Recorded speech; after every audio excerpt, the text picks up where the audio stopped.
Well, good morning, and thank you very much for joining us. I am Yori Folani.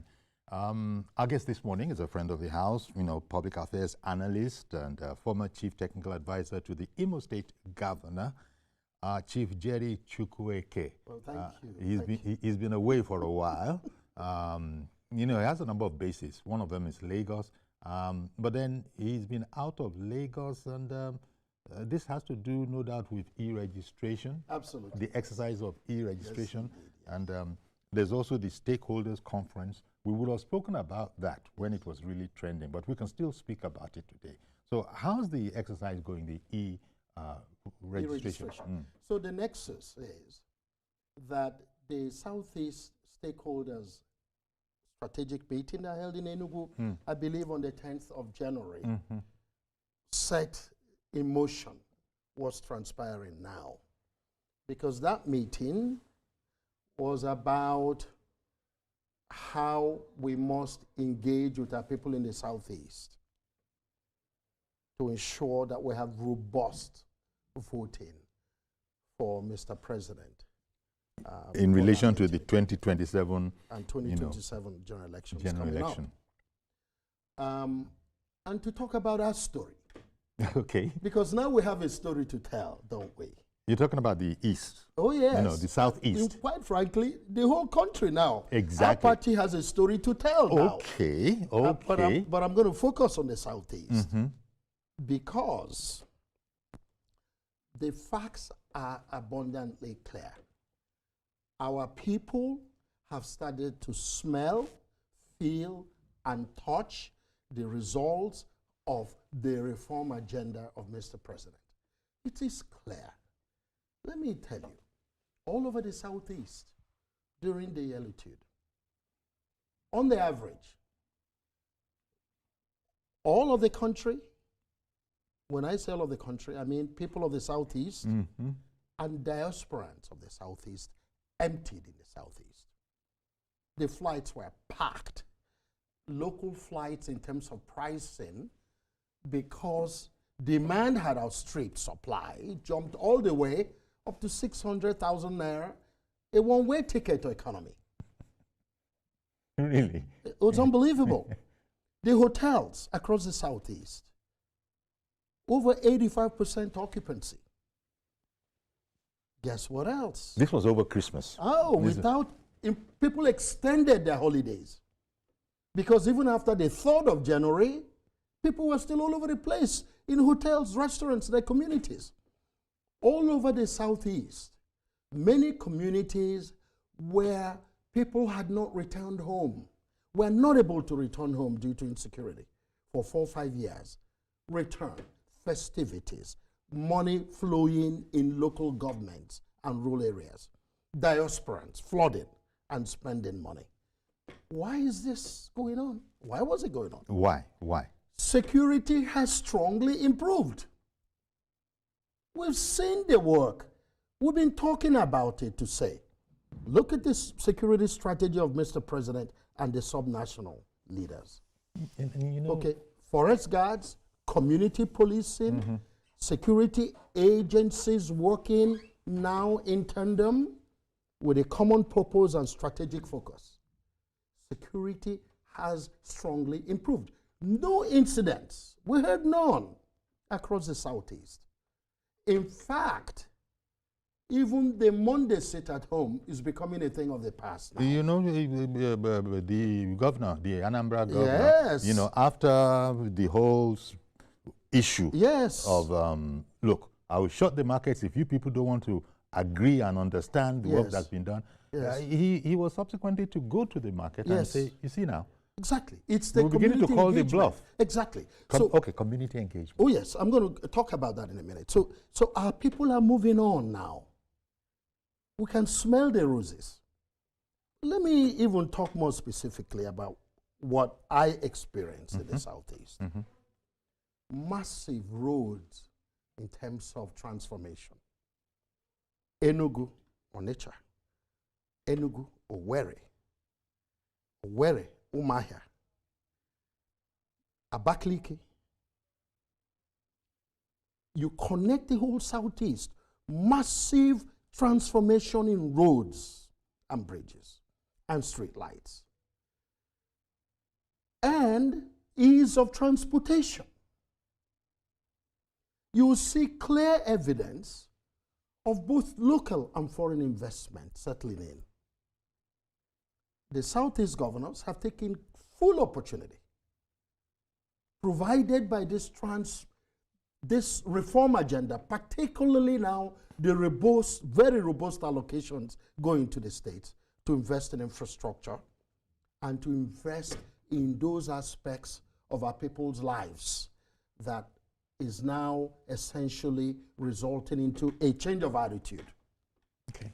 Now, so if you go beyond that, you now say, okay, what else is going on? Confidence is now returning. Is returning. That's the point. And so, if you check right through the holidays, a bag of rice was between 57 and 61,000 naira, 50 kg. Price of tomato, tatashi, yams, plantain, tomatoes, gari, those prices significantly collapsed.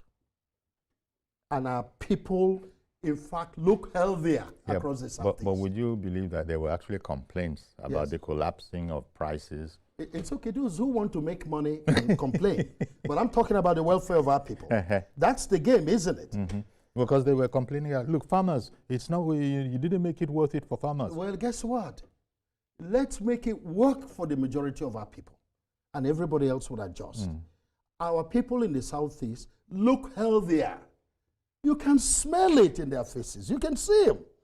They were in celebration moods. That's what we experienced. In my state, for example, and in particular, there were an average between the 16th and the 1st of the year, an average of 11 flights out of Lagos and Abuja, flooding Owerri, all packed, 85% hotel occupancy, celebrations in rural communities. Security has strongly improved. Our people could eat. Our people felt happy. Our party, the APC, now has a story to tell. Okay. And that's where this e-registration matter has come now to the focus. Because with the influx of people into politically now, into the parties, the influx into the APC, there are those who are commenting that this needs to reflect in 2027 at the vote. Otherwise, it would not have been worth it. And that can only happen if the people who make up the bulk, the mass, the power, if they actually have a mindset of change. So the answer to that is grassroots engagement. Is that an ongoing?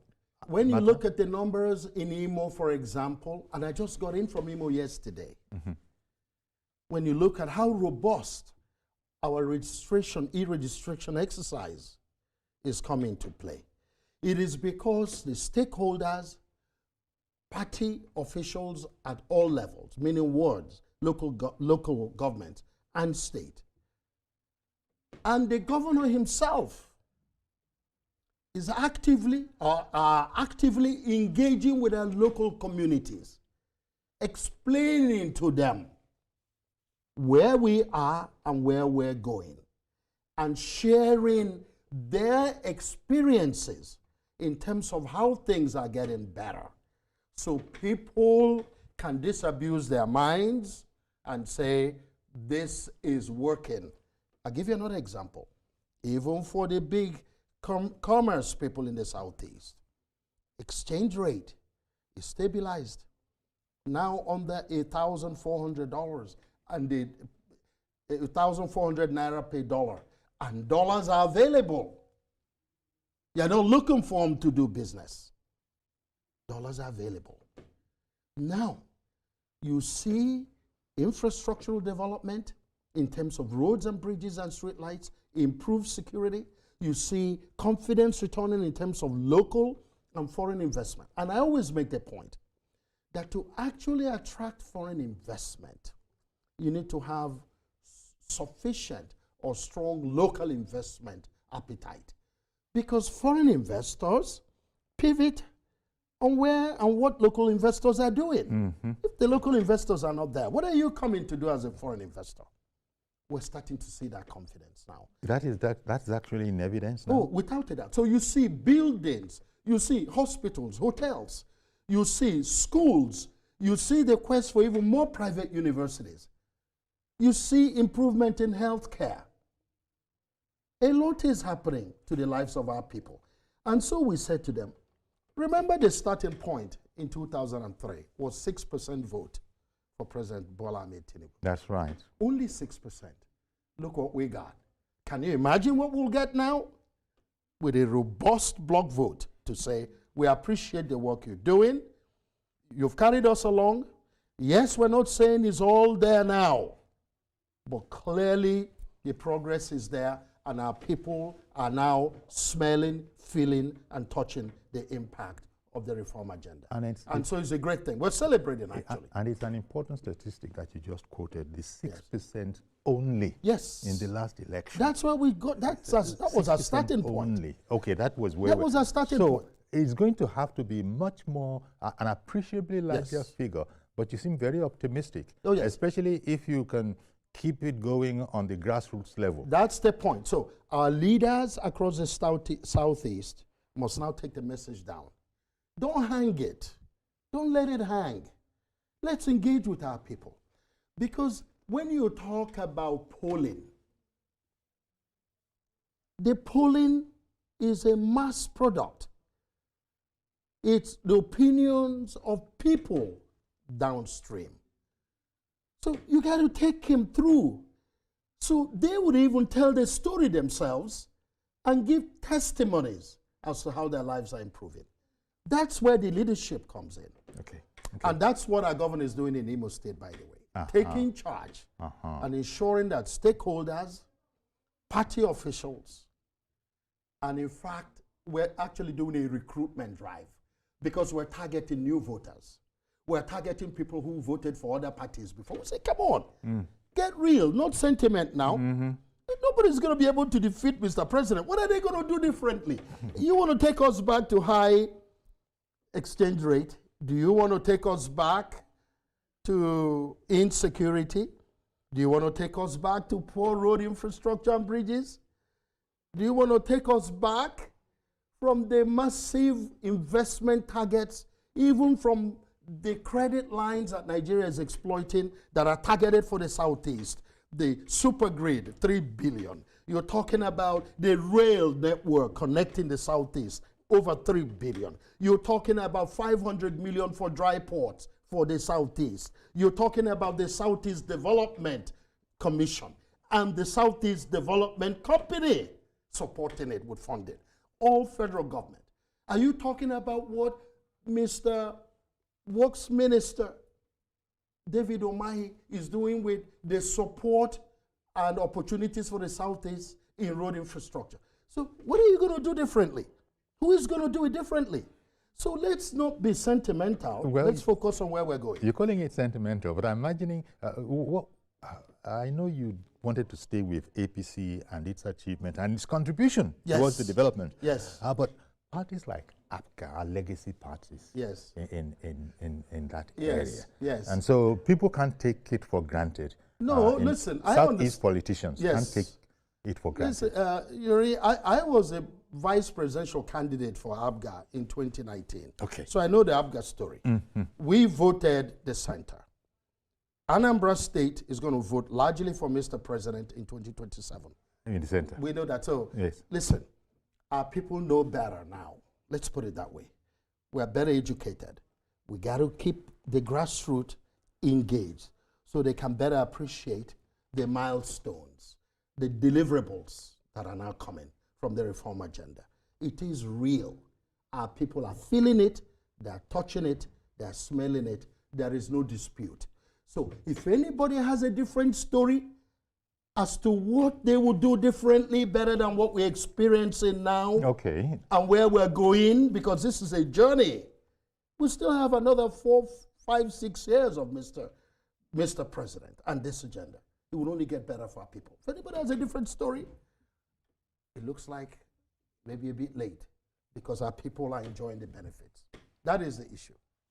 Indeed. And if this passion, this enthusiasm is region-wide, especially about, of course, there will be the local politicking and the local voting will continue the way it has always been. But if, especially because there were movements into the APC, if everybody is now busy explaining what you're talking about, and it's not just like, this is not propaganda, because you said it is about smelling it, feeling it, being in it. Absolutely. So that you can't really deny it. Absolutely. That's the message that has to go out. But we can hang it.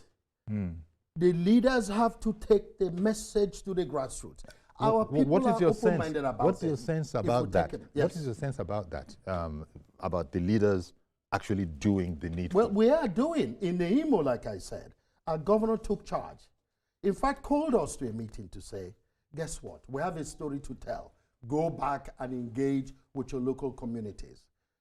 And it was made easier by the fact that security has so improved that there was no longer the excuse that we couldn't go to the local communities. So our stakeholders and party officials are moving about in our local areas, engaging with our local people to say, don't be deceived. Here's where the future is. Look, we bring robust vote to arm our governors, to move to the center, and leverage for more benefits for the Southeast. Look what we got for 6%. Can you imagine how much more we'll get if we deliver a robust vote? I think that's the argument. Yes, but even when you say what we got for 6%, yes, it's like you got much more than 6%. That's the point. It is the magnanimity. That's the point. The magnanimity of this president, despite that situation, said, "Listen, I'm focusing on the future." Because he wanted yes, the whole APC machinery to be known in the Southeast. Well, it's not just to be known. He appreciated the real opportunities of the Southeast in terms of industrial growth, economic empowerment, and how that could absolutely have a resounding effect on the rest of Nigeria. That issue plays in his mind. As Lagos State Governor, he appreciated that as well. That if you teach the people of the Southeast how to fish, just give them the opportunity, and they'll go out there and do the fishers of men job. So the point I'm making is, yes, he was magnanimous, but being the private sector governor, and now Mr. President that he is, he understood where the opportunities are. If I focus, support the Southeast, they will be part of energizing Nigeria to a very strong extent. So it was an opportunity that he took advantage of, in my view. APC controls Enugu at the moment. Yes, indeed. Then there's Ebonyi and Imo State as well. You know, and guess what? I don't care what people might think is happening in Abia State. I was going to go there. But I know that the governor of Abia is a practical man. He's my friend. He knows what the game is. He knows where the road to success for the Southeast is. And Abia is enjoying the benefits of this reform agenda. And our people are not stupid. We just need to engage with them more and more at the grassroots level. As for the PDP? Well, you know, I don't really want to spend much of any time talking about the PDP or even the AD. Or even the ADC. Listen, I have always been for a strong and robust opposition. That's what sustains democracy. That's what betters, creates a higher level of efficiency in a democratic setting. Because a government in power ought not rely on self-correction. You need a second. It's like having a family life where your partner, if it's your wife or your husband, is empowered to be the mirror.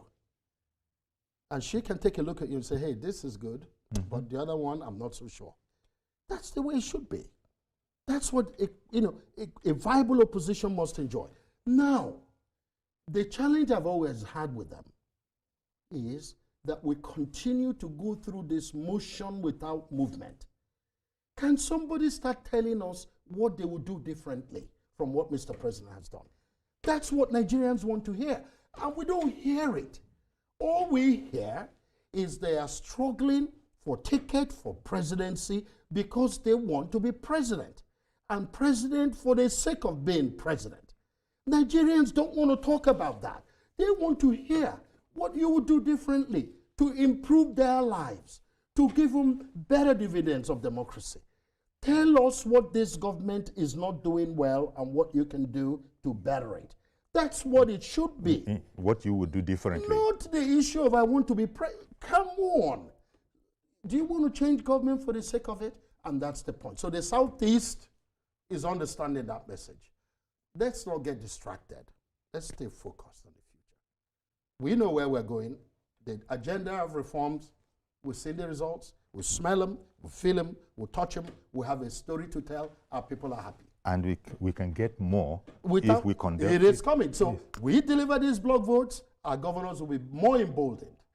And look, my governor is the chairman of the APC Governors Forum. He's a big player in the system. Chairman of the Southeast Governors. We arm these guys with the votes, they will get more for the people of the Southeast. Look what we got now, and look how much more they will get for us. It's an exciting time. I think it's an exciting opportunity to pursue.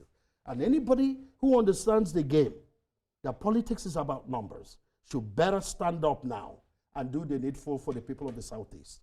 The more our people understand where the opportunities lie for them and how life can get better, and they see it's getting better, the more you have served our people. I think that's the point. In fact, quite frankly, Chief Jerry, there's so what more can one say? I mean, you have passion enough for 5 people, you know.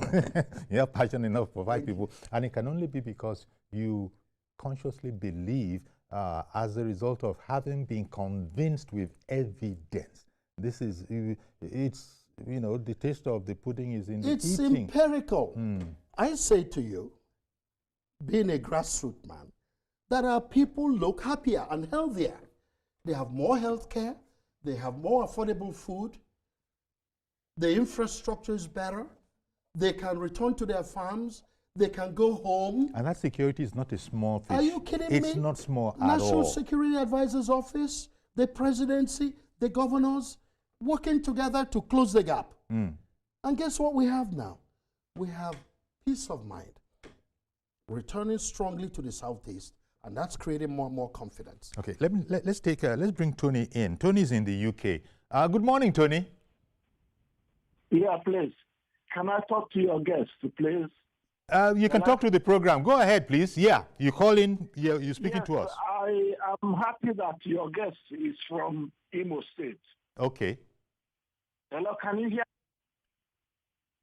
Hello? Can you hear him? Can you hear me? Yes, we can hear. We can hear. We can hear. We can hear you, Tony. We can hear you. Yes, your guest, I'm happy he's from Imo State. Okay. And the way he's talking, he knows the sufferings of the people there. He knows everything that's going on in the state and the country. But let me ask him one personal question. He knows Imo State very well. I'm from Ngobala local government, the biggest local government in Imo State.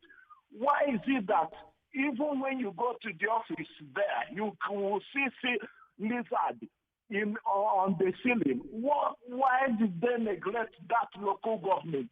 No road, nothing goes on there.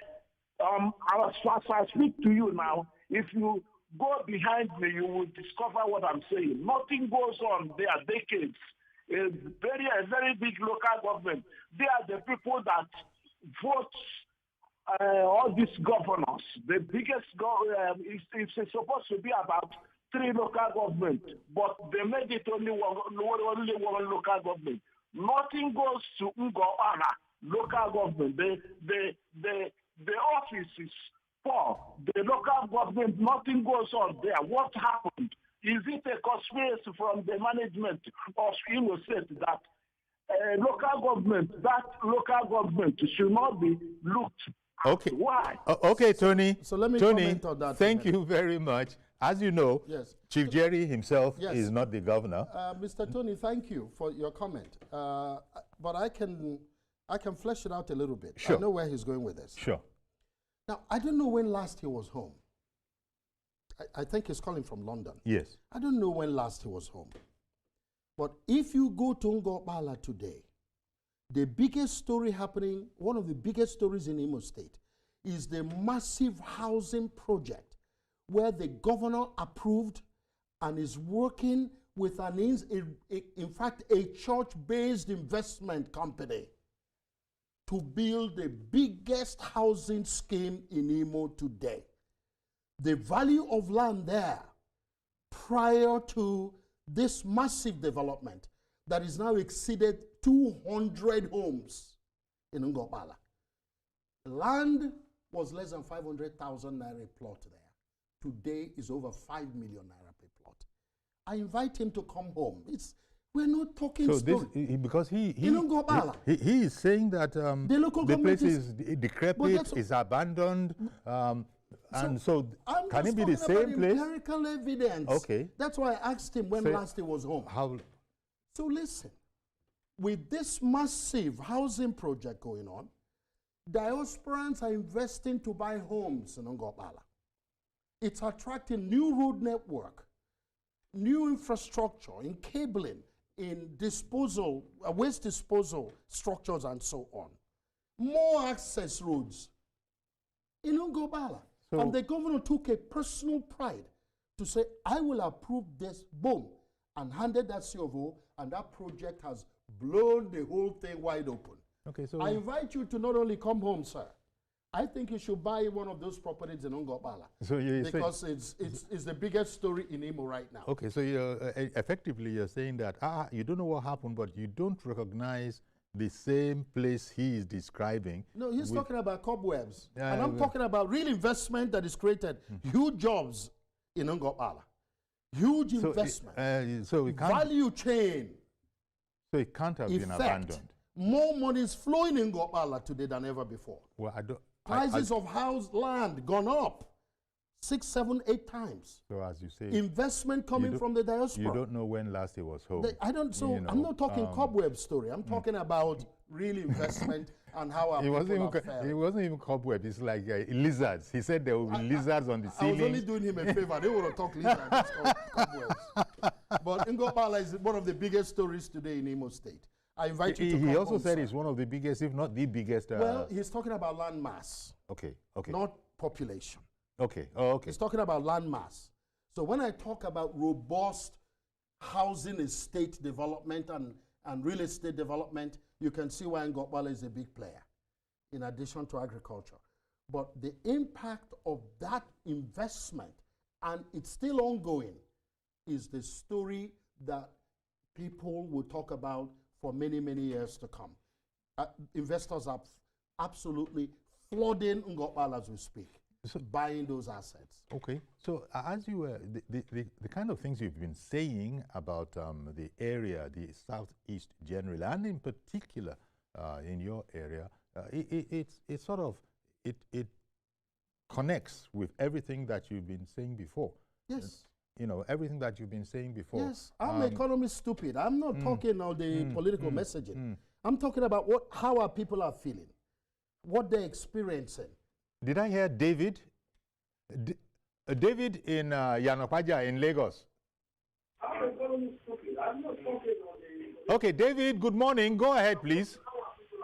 Okay. Go ahead, Hello. David. Go ahead. Good morning. This is David from Lagos. Go ahead. Yes. I think one thing is the man that called from UK is also talking about the man that called from UK is also talking about the neglect of the local government. Continue, David. We can hear you. Okay. Yes. The thing is that the president has also given local government autonomy, and he has made it imperative for the local government to receive their funds directly from the federation account. I think it's a way of developing the local government also. So there is liberation now for every tier of government to make progress. So I'm sure that over time, it will affect every local government in Imo State, just as he's saying. Thank you. Thank you. Thank you. Let me comment on that. Two aspects. So when you really dimension how our people are faring better, a good chunk of it is monies flowing in from outside of Imo in terms of investment and how that's impacting our local communities. Just straightforward. If you go back the last 6 to 9 years, remittances from the diaspora into Nigeria is average some 24 billion. The Southeast is a major recipient of that money. And people are investing at home. Many ways that we can't see easily, in healthcare, in education, hospitals, and so on. Now, that has a direct impact on monies flowing in local communities and jobs opportunities. That's clear. Then he's made comments about local government funds. And their autonomy. Mr. President has been championing that and pressuring the governors to allow funds to flow to the local governments. Many governors, I would say in all fairness, because I don't, I don't have the empirical evidence to say most, but I know many governors have started to allow those funds to play. In my state, that is the case. That local governments are now being more empowered. I think what the issue was a concern about how those funds are deployed. In my state, the governor is now focused on a due process outside of specific investments that local governments made to ensure that their monies are deployed effectively to impact the lives of our people, and I think that's yielding fruit. Indeed. Okay, we're going to take a break now, and also to say that if we haven't gone, we're going. Well, there's the inauguration of the PDP Secretariat in Ibadan. There will be live coverage, but as always, you can continue to watch the program when we come back from the break, either on our YouTube channel, or if you are abroad, there will be no break as far as you are concerned. So just stay with us. We'll take this break. We'll be right back.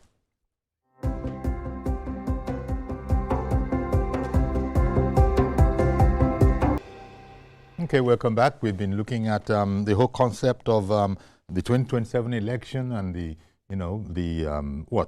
pledge to deliver, the vow by players in that region to deliver, to the APC and the president's re-election when the time comes. But shifting away from that a bit, because we've spent quite some time on that, our guest is Chief Jerry Chukwueke. He said that, but why wouldn't that be the case? Because the evidence is before us all. We're not in the opposition anymore. We're not playing that. We're going to be at the center because we have benefited. And that painful figure to the APC of 6% only, I mean, it's up for adjustment. Oh, it was a sorry performance. It was. But guess what? We know better now. That's and the results speak for themselves. Indeed. Now let's look at many states have come to their 50th anniversary, Imo included. Let's talk about that. 50 years of development since the creation. It's an exciting time, particularly now that our people who can tell our story as to how things are getting better. Because I want you to imagine if we were celebrating Imo at 3 years ago, before the reform agenda actually kicked in. It would have been a bit of a miserable celebration. But look where we are now. Food security has improved. Food inflation is down. Exchange rate is more stable, more predictable. And the dollars are available for business. There is significantly improved security. So are people able to re-engage in their local communities, whether you're a farmer or a businessman or woman. Now more funds are flowing at the local levels, local government levels, so vendors and suppliers have opportunities to earn a living. The more our people have the opportunity to earn a living, the less they care about, they don't want to be involved in insecurity. Just give our people a chance. They have a right to earn a living and to support their families. And the people of the Southeast are very good at that. And you said, as you said, the insecurity, nobody wants insecurity, but even though there had been a number of cancellations by the very groups themselves, there still was fear. And I think it was Governor Soludo in Anambra who was leading the charge with, there's nothing to fear. Correct. Come on out. And in fact, he got angry and closed the markets, for which he was roundly criticized. Right. But that was only a leverage. That was only a negotiating leverage he put in place. I know him. He wasn't going to do it out of meanness. He was basically trying to draw the attention of the Onitsha market players that time had come to move on. To move on. Yeah. Take the bull by the horn, move on. To move on. We are with you. Imo has moved on. Our markets are open. We are doing business. Life has returned significantly to normalcy. Those are the facts. Okay. Tony has come back in again. Good morning, Tony, again. Tony, is that you again? Hello, yeah. Tony, you called back. Go ahead. Go ahead. Go on, Tony. Yeah, please. Hello. Hello. Yes, we can hear you. We can hear you well. Go ahead. I'm sorry I have got the opportunity again. I'm sorry for to Don't be sorry. We welcome you, but did you it's good. You heard the explanation you got from Chief Jerry Chukwueke. The development you are seeing in Ngobala is an individual effort, a person. What I'm saying is that before you get to Ngobala local government, there's no access road down there. When you get there, so like I said, you will see lizard on the ceiling. Go to Ngobala local government and discover that there's nothing government has been doing there decades. Nothing. But did you hear the response by our guest, Tony? Tony. We are part of our people. But Tony, this is Tony, I can hear you, so I believe you can hear me too. Development you are seeing there. Tony, you're not listening.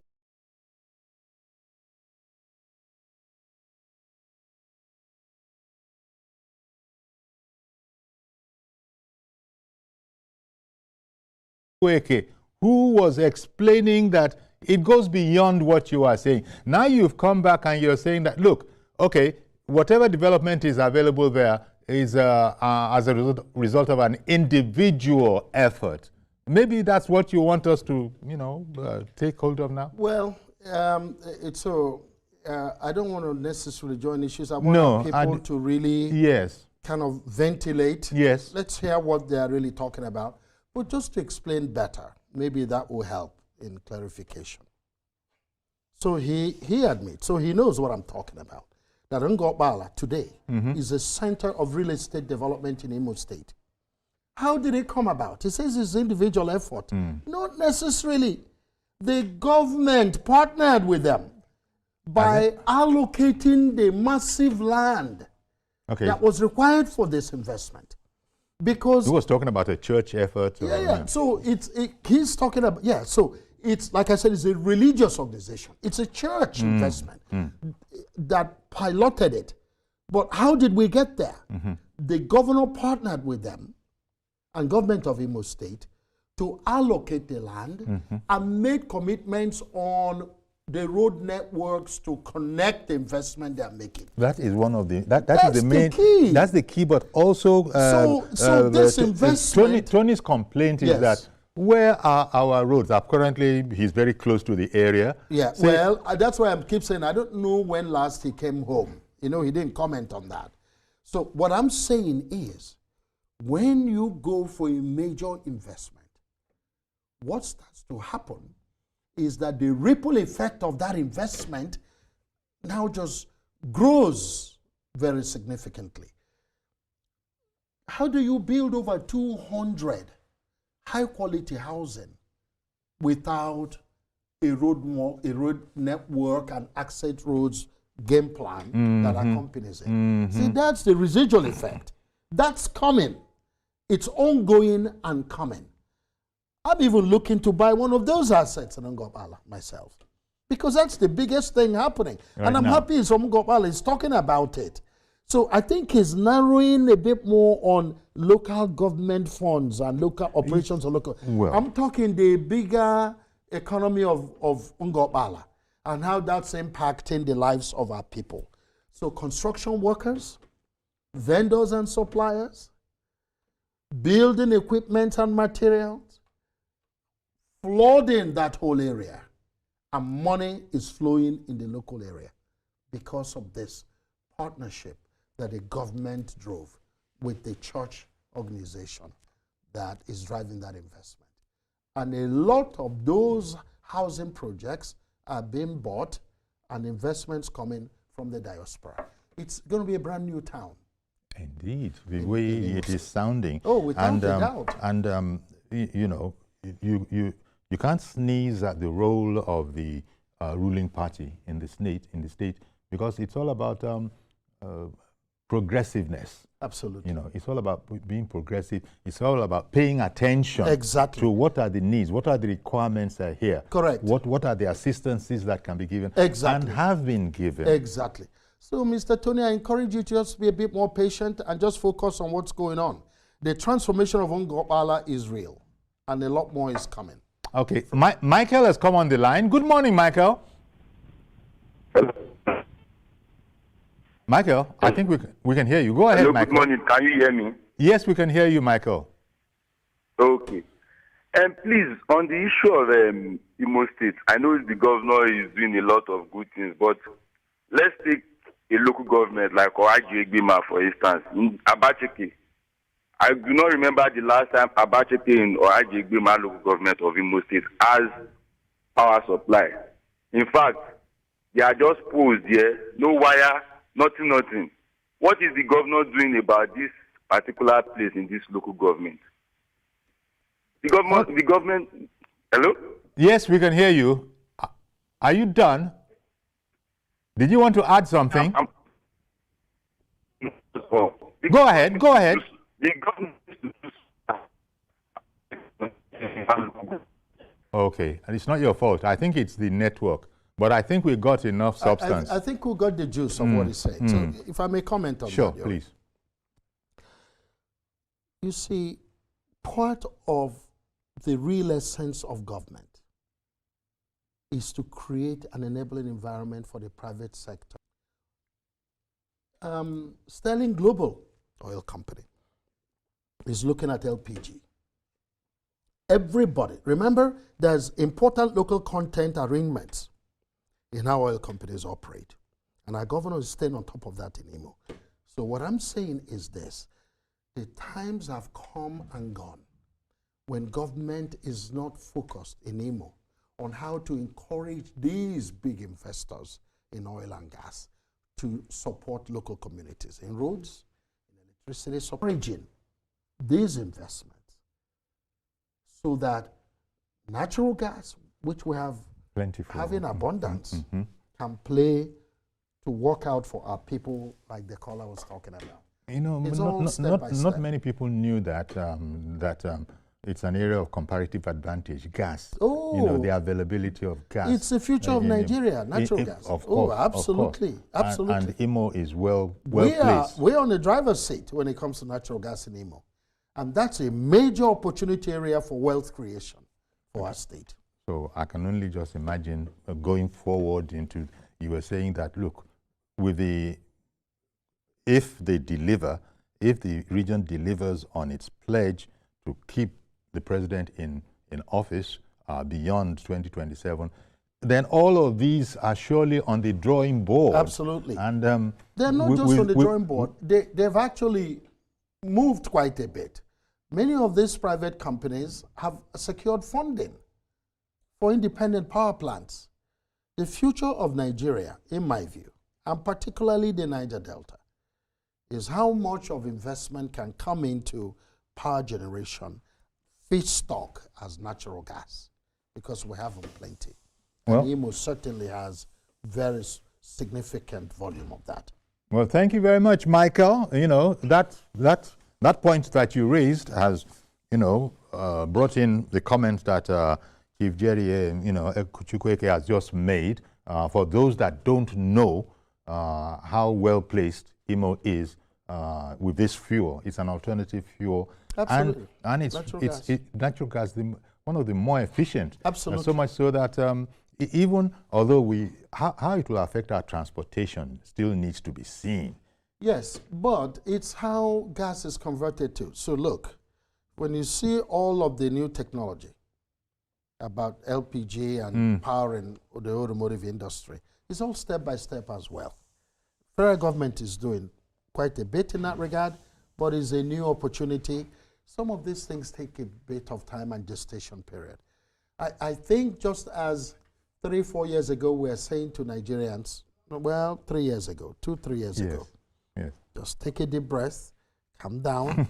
The reforms are painful now. It's a bitter pill, as Mr. President was saying then, but it will cure this damn malaria. And we're seeing that now. That's the same way I believe that the gas power nexus, the gas opportunity, natural gas, to power Nigeria will happen because it's moving step by step.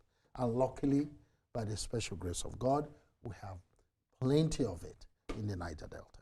So we're in this, there's a sort of a spurt, so to speak, in terms of the progress of Imo State at this 50th anniversary. Yes. And it's been in the last few years that we've seen quite remarkable progress. Particularly in road transformation, bridges, street lights, improvement in security, confidence returning locally and from the diaspora investors, real estate development, electricity supply and investment. The governor has targeted specific catchment markets to boost their energy supply at a competitive price. A lot of that is going on. The issue of our young people who are now beneficiaries of the global workforce in terms of information technology training. And his specific investments with regards to nursing schools and schools of pharmacy and empowering the universities more and ensuring that they tweak their training to the jobs in the local economy. That particular area is one that interests our friend, Mazi Okoroafo.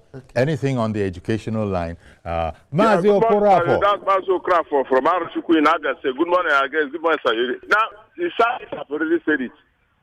Other sectors of the geopolitical should hold on. Because the South, we have to vote for our president. We have to conquer the normal 8 years, which the North have been taking. See, I don't know why people are glamorous. But from all this campaign, bring this one. The president has to complete his normal 8 years. That is Nigerian factor. So nobody should be talking about it. To me, I don't think there is need for campaign, no, to me. Because campaign, you are just wasting energy and energy. Because it's already the Tinubu turn to complete his normal 8 years for the South. That is the only thing. So I don't know why people are glamoring this man want to be president for where? How many presidents are we going to get in Nigeria? The normal thing is that 8 years. People should just relax. Wait, the 20, that this 32 or 30 what? They talk about it. They talk about it. But for now, there's no negotiation. About my friend will tell me that my brother said that there's no vacancy in Asoro. Come to 2020. The president has to complete so much 8 years. By the grace of God, he's going to complete it. So there's no need to me. Those who are coming to campaign, go tall and do that. No, he's have to complete it. Thank you very much. Thank you, Mazi, for calling in as always. It's like Mazi just gets the whole drift. Now, what are we talking about? In fact, we can't even understand because you've just been explaining how it's there for the blind to see. So what are we talking about? Absolutely. And there are no alternative viewpoints. We have not seen any. We haven't seen what anybody would do differently, no matter the configuration, whether it's this party joining with the other or people moving from one platform to the other all seeking presidency. That's not what we're talking about. We want to talk about what they will do differently from where we are. Okay. Because the results we are now seeing, and our people can smell, feel, and touch them, and are happier. We've got to leave it there, Jerry. You know, it's always exciting when you come on the program because you arrive with a passion for your, public affairs analysis. Thank you. Thank you very much for coming. Jerry Chukwueke, former Chief Technical Advisor to the Imo State Governor, and as I said, primarily a public affairs analyst. Thank you very much. We thank really you very glad much. to be here. We thank you. And Happy New Year. Well done. Same to you. Okay, that's our program today. Do please join us tomorrow for a